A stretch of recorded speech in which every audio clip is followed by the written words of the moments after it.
My name is Richard August, and I'll be your host. Our guests are former State Representative Victor Moffitt and former State Senator Keven Breene. Welcome to State of the State, gentlemen. Thank you. Glad to be here. Glad to be here. You have appeared on this program before, previously to discuss our topic, the Big River Reservoir. And Representative Moffitt, you published a book in 2016 titled The Big River Reservoir Project, Eminent Domain Violated in Rhode Island. Would you review the history of this project for our audience? Because some people I'm sure that are watching are totally unfamiliar with the history of this project, so please do that. Sure. Back in the early 60s, I mean, this goes back even further in history when they were studying a water shortage supposedly in Rhode Island. At the time we had the Situate Reservoir, but they were looking for a place for an additional reservoir, and they looked up north, they looked down at Wood River, and then they sort of decided on the Big River area because it's more centralized. So they got legislation and they passed it back in the early 60s, which basically took about 8,000 acres, about 30% of West Greenwich, your town, Coventry, and a small portion of Exeter, I believe. 239 families were displaced. Their property was taken by eminent domain. And as we go forward through the years, the reservoir project really never got off the ground. The EPA eventually put a stops to it. The Army Corps of Engineers said the place wouldn't hold water.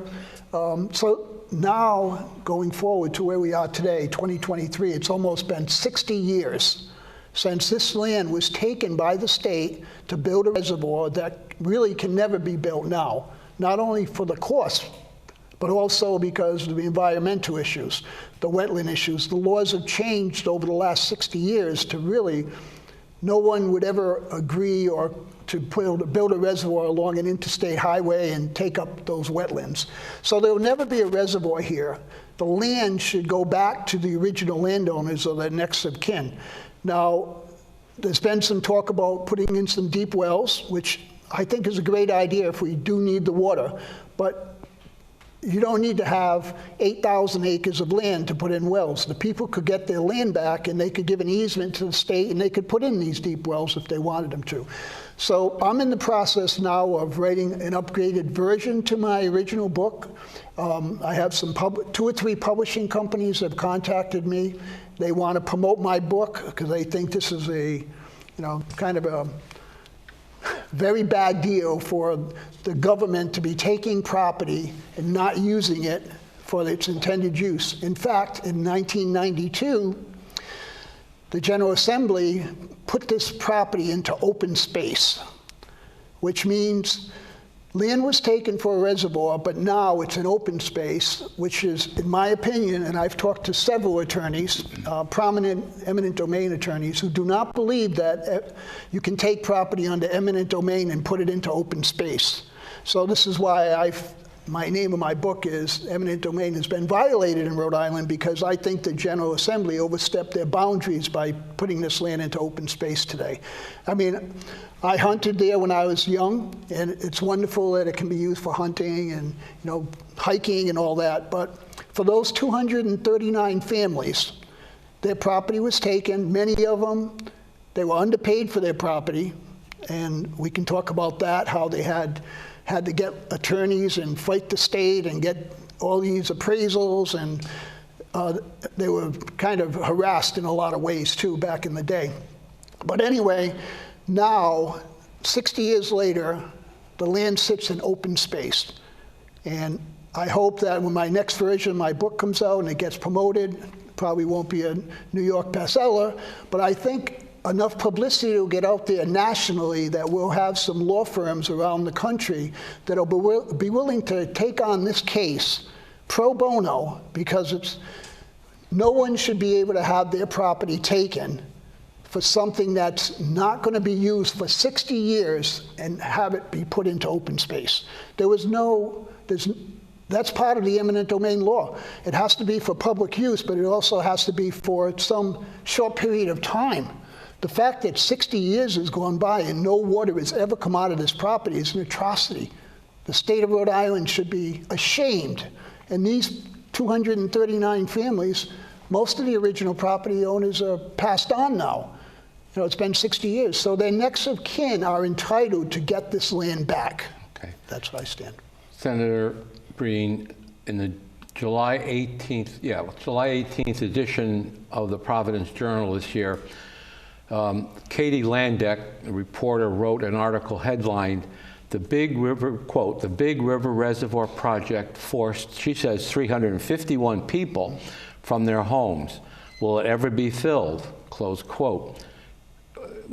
Is there a current status to this project in your mind? Or have you heard of any?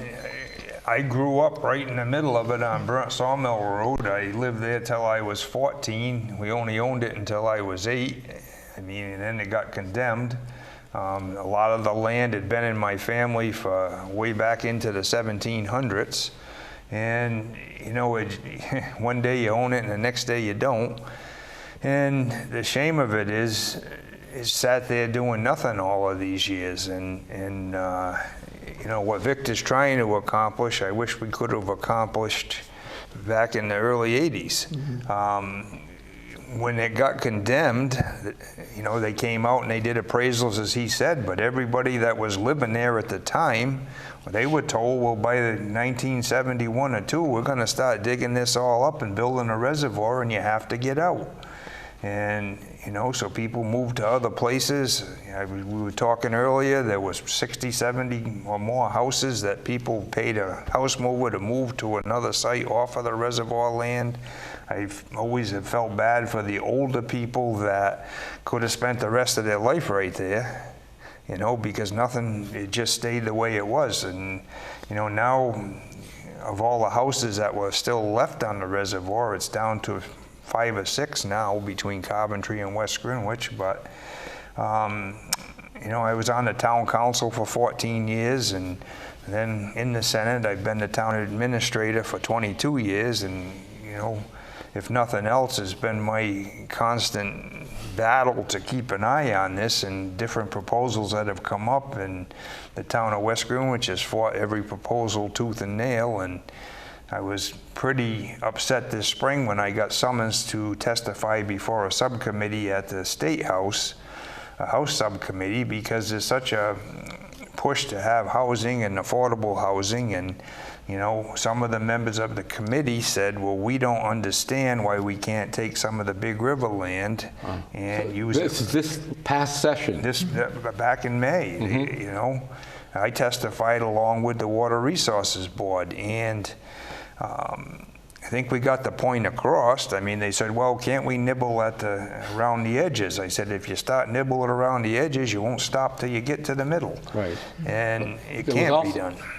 I've seen, before we went on the air, you were talking about a proposal to move or combine the Wickford and Hope Valley State Police Barracks on land that is part of the bigger. Why don't you tell the audience about that? Well, what happened is it started out back in 2008, around there, when they were going to build a new state police barracks, and they talked about locating it on Division Street in what we call Beatty's Field. It's a field right side of 95, and I went to Governor Kachuri at the time, and I had legal documents. I had Frank Williams was our town solicitor, and he had done an extensive study on the, you know, the whole eminent domain thing, and you cannot use it for a purpose other than what it was condemned for. And I gave it to the governor's office, and, you know, they had their lawyers study it, and they backed off. And right now they're going to try to build a substation on it, but it's on the Route 95 land. They got a piece from the Federal Highway Commission, so that's all right as far as the town's concerned. Okay.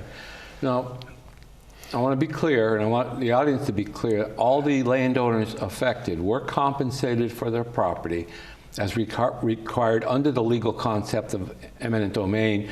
And if they didn't agree with the state's offer, often they went to court, and they did receive, generally speaking, more money for their property than the state originally offered. The court would rule, they would look at these appraisals, and they ruled very often in favor of the landowners. They did receive more compensation than the original offer. Well, I'll give you an example. I mean, my father always thought he had around 250 to 300 acres. He had bought it off his aunt in 1955. One of the pieces of land the family had, an old farmstead. And when the state condemned it, they came back and they said, well, you got 75 acres. And he said, no. He said, I got a heck of a lot more than that. So my father had to hire a lawyer, hire a surveyor at his expense to survey it all out. It ended up being 311 acres. But at the, you know, and I know that everything was cheaper back then, but the settlement, after fighting them and hiring your own appraiser, lawyer, and surveyor, he got $47,000, and that's not a lot. Back in 65, 66? No, by that time it was probably getting around 1968. I mean, people held out. There was several people that fought them. Yeah. Okay, so did they get reimbursed for their costs of fighting the suit, or was they had to bear the cost of the appraisal? I don't believe they got reimbursed, and the sad part is there was plenty of people that didn't have the ambition or the wherewithal to be able to go out and hire professionals to fight it. So, as you pointed out, though, many of the original owners of the properties that taken have passed away, right? Okay. So I would say, I mean, there's only, I can only think of 2 or 3 that are really still alive that actually owned it. Okay. One of them's 95. So your position seems to be that the reason for the taking of the property under eminent domain is that the purpose has to be imminent as opposed eminent. There's no, eminent, not So- 60 years later. So that is, it's about to occur. And if you really look at the history of a project the size of this reservoir, I mean, it would have taken years anyway to get all the permitting, planning, Not 60 and though. all the work done to do it anyway. And in 1967, as you pointed out, Governor J. Joseph Garrahy actually asked the Army Corps of Engineers to come in and develop it, and they said no, they didn't want to do that. In March of 1990 is when the Federal Environmental Protection Agency refused to issue a permit because the agency determined the loss of acres of wetlands, 17 miles of streams, 10 ponds, and 2,500 acres of forest would be the price. And the cost-benefit ratio was off. They didn't want to, they would not issue a permit. That is technically what's killed, for all intents and purposes, the Big River Reservoir.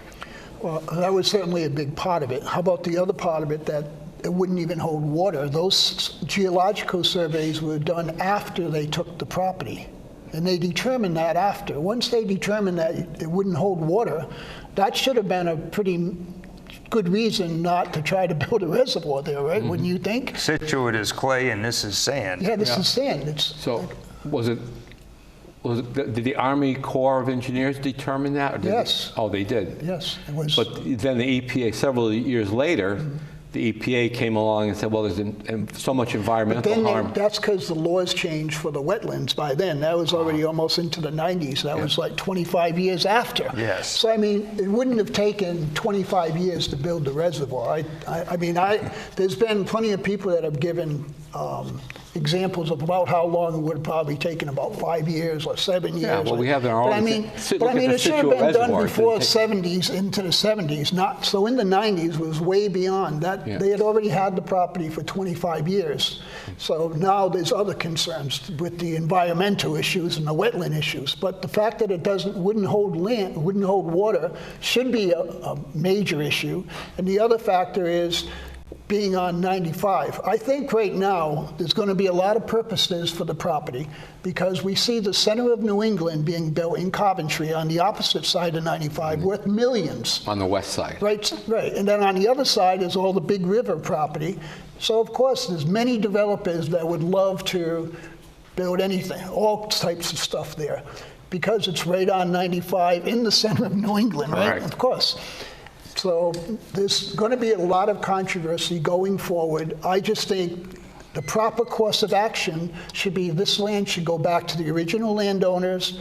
They pay what the state paid them too, by the way, because under eminent domain, the state can't, try to make them pay more now. It's what they got plus It's interest. what they originally paid is what they can buy it back for. That's Okay. the rule. So in 1991, a group of these people that were harmed by this retained former Attorney General Arlene Violet, and she brought suit in Superior Court in Rhode Island against the State Water Resources Board, and Judge Gagnon dismissed the suit. Without prejudice. Yeah, but he did dismiss the suit. So in 1991, this matter was adjudicated the first time around, and he dismissed the suit. So, to me... But his basis on that was that if nothing was done in for getting this reservoir and doing something with the property to come back in the court, it was stated right in the court records, I saw it, if nothing isn't done, bring this back to me and we're going to have a different opinion about this. And that was in 1992. Now here we sit, what, 30 years later, and still nothing's been done. The people that I know that talk to lawyers, the lawyers said, bring this case up again, bring it up in Providence, it's probably going to get beat again. We're going to go to federal court in Boston. This is an eminent domain violation. You got to take it out of Rhode Island, bring it into a district court in Boston, and you will win this 100%. That's what they said, 100%, not 90% chance, 100%. So, they only got to raise the money or get a law firm to do this pro bono or raise the money. Why aren't any of these 239 families pooling some money together, hiring a law firm, and taking this to federal court? If they do it, a lot of them are going to become millionaires overnight, pretty much, right? Would you think? well, so why aren't they? I mean, I don't know why. From a financial point of view, if I had land, my family had no land there. I have nothing to gain from this. I tried to get a study commission when I was at the General Assembly. Twice I had my study commission approved, but the speaker never appointed anyone to the commission. So we never could really study it, and I don't think there's really been any study commissions ever on this project to the General Assembly, other than '92 when they put it into open space. There has been development, and you point this out in your book, and I'm very familiar with the area, as I told you before we went on the air. There is a sand and gravel operation. There has been acres of trees taken. There's vast sand pits that had become a mecca for dirt bikers in years past. And there's a golf course on a part of the Big River property that is, I think it's the 9-hole golf course. So how has this development been allowed to take place? Well, the golf course was there. Yeah, that was was there? Okay. That was there. It is an Pre-existing improvement, use. though. Okay. And it's still run by the same family. Though the actual law in '92 states that should be no further development. Okay. So that if they expand the golf course or anything, that would probably be a violation. Okay, but I think they're still maintaining an 9-hole golf course. Still there, 9 holes. I mean, the misdemeanor of the Big River Reservoir, and I always tell people, the widest part of the Big River is probably 20 feet. There's no Big River. And it's a tributary to the, all you hear about Johnson's Pond and Coventry, and it flows into there and then eventually into the Patuxent River. But when I drive through other states and I see the Connecticut River or different things, that's or the Hudson, how about going across? Right. It's really that I believe they were more interested in the actual aquifer that was close to Mishnock. That's what they were really looking for to be the source for the water, not the Big River. That just happens to be that little, I don't know, you said you did canoeing. I canoed it, yeah. I mean, it's probably not even 6 feet wide in some there's places. a couple areas that are like little, This probably is why former ponds or something. They were also looking at Wood River as another place to put a reservoir down south. It would have been a similar situation. Wood River is really kind of small too. But right now, the idea is how long can this property stay in open space? This is really, I think, the main question that everyone should be thinking about. Because if you own property, how would you feel if the government comes and takes your property for a reservoir, keeps it for 60 years, does nothing with it, and then puts it into open space? Do you think that it would be fair? I don't think no person in their right mind would say that's should be done or is fair. Okay, here's the overarching practical question. In the first place, as you pointed out, the actual former property owners have not retained counsel to pursue that case. You would have to have an interest. I mean, you could not, either one of you, or you could because your family had property there, but you and I couldn't get a lawyer because the Corp say you have no interest in this, personal. But the fact is, most of these people have passed away, so the proceeds that they receive from the state has obviously been dissipated. And at this point, to simply say, okay, we're going to give you your property back, would create, to me, seem to create a very, very difficult situation, because first of all, It's not giving it back. well, what do you call it? No, they'd have to pay. They'd have to pay the amount that they were. But who was going to pay? Here's the Well, problem. the next of kin would pay. 350 some odd turned into thousands. There's Exactly. thousands. I mean, Okay, so- almost every one of these had a brother or a cousin or Right. kids that So the question they is- should be entitled to this property and the money that's going to be made on the property by someone in the future. Something's going to happen to this land. This 8,000 acres isn't going to sit in open space for the next 60 years, I don't believe. Do you think so? No, the problem is Victor and I, he's a little older than me, but we all grew up in West We all Greenwich. grew up in, yeah. And I talked to other people that we grew up with. I mean, we're the old ones now. We were kids when this Yeah. all started. And it's only a matter of time before, everybody forgets what happened. Of course. Just because they all died off is not the reason. The reason I'm doing this book is this is a violation that needs to be rectified. It's for those families. Okay, right? I'm not debating the merits of the case. What I'm saying is, as a practical matter, if the court says, yeah, we got to give this property back, now they got to track down 1,000. No, that would be complicated. Complicated, and then you got to get all of them to agree. Okay, yeah, and we all agree that we're going to pay the state what they paid us, but that's a windfall profit then, because the property has increased in value, but the money that you were given would have earned Interest. You got to pay the interest on Yeah, it. so it's a very complex situation, and I think that, Well, what about back taxes to the town of West Greenwich? well, that's a good question. Well, I mean, there's all kinds of things. I that- mean, Okay. Wouldn't you like to get 60 years of back taxes, even at open space? I mean, that would be some few $1 million going back It to you. was a funny thing how it all happened. And, my father told me, he said, there was 700 people in West Greenwich when it got condemned. He said that was before people got active. Like, the first thing that I saw work in Rhode Island to stop something was McDougal and Weston Coventry when he formed Stop I-84. That's right. When they wanted to put the highway, and people got, but there was nobody that had any idea what to do. Well, they wanted to put an incinerator in Quonset, so Right. there's different groups that have come forward to But this challenge. was before that. I mean, what the Water Resources Board has always said is that there has to be reserved in the event that we will need water in South County in the future. So that's going to be their position. That's what they're going to argue in court. Yep. Can I just make one quick point on that? The original premise for needing a reservoir back in the 60s was really all around the industrial use for the water. Back then, there was a lot of businesses that were on the Patuxent River, industrial businesses, lace mills, all of these that consumed a huge amount of water.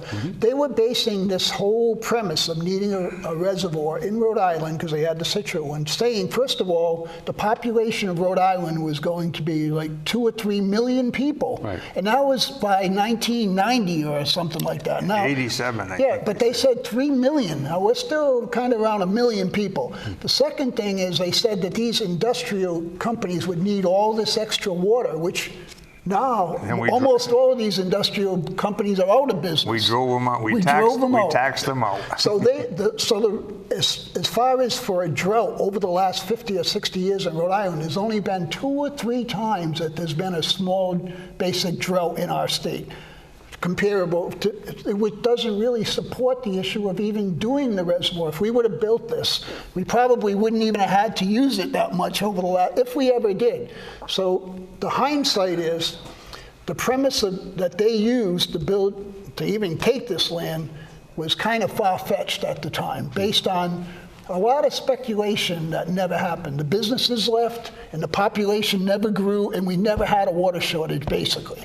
So I think it was created by a few companies that wanted to benefit from the reservoir, from that property. That's really, in political, it was more of it. I mean, as far as the land, one good thing that did happen, there's a lot of pressure to do something else with it. which is Foster Water Resources Board, and you have to understand that's been torn apart. There used to be a full staff there. Now Kathy Cawley is the director. She's going to get some people to help her, but you know, the General Assembly split it up, and they put some into DEM and some responsibilities, and some to the statewide planning and the Department of Administration. But at the end of the day, they've hired this firm to do this big study on the whole area as far as for the you know, what can be done there. And they are trying to stiffen up the management, and that's something the town wrestles with all the time. You know, we environmental police, which used to be game wardens, they need about 20 more of them. When summer comes, they all get sent down to the shore. Yeah. Make sure the coal hoggers aren't taking too many. Right, and the West Greenwich Police, we handle some of it, but we've said we're not going to handle all of this stuff. I mean, people get lost in the woods hiking all the time. We do help with that, but the fire protection is basically our volunteer fire companies and others around the state. We had the big forest fires there this spring. I've always been disappointed. You know, they let all the old back roads, they gated them off and let them grow in. And now you get a fire or you get an emergency, you can't get down them. I'll talk about that in a second. This whole, in 1975, the Rhode Island Division of Fish and Wildlife cut an access road to and around the 80-acre Carr Pond, which lies within the reservoir. And in 1977, the division issued something they called Fisheries Report Number 3 that said it planned to build a boat ramp and study the pond's unusual thermal pond characteristics. So the whole property is what it's designated for is outdoor recreation, including hiking, hunting, and fishing, primarily are stated as the reasons. Now, the area, including the sandy area on west of Route 3, bounded by 95, is a big open sand area, and that became a very popular place for mountain biking, as you're well aware, and people from New York, New Jersey, they were coming from all over. In the winter, and finally, the environmental police cracked down in the town of West Greenwich and said, hey, if there's an accident, somebody gets hurt, we can't handle this crowd.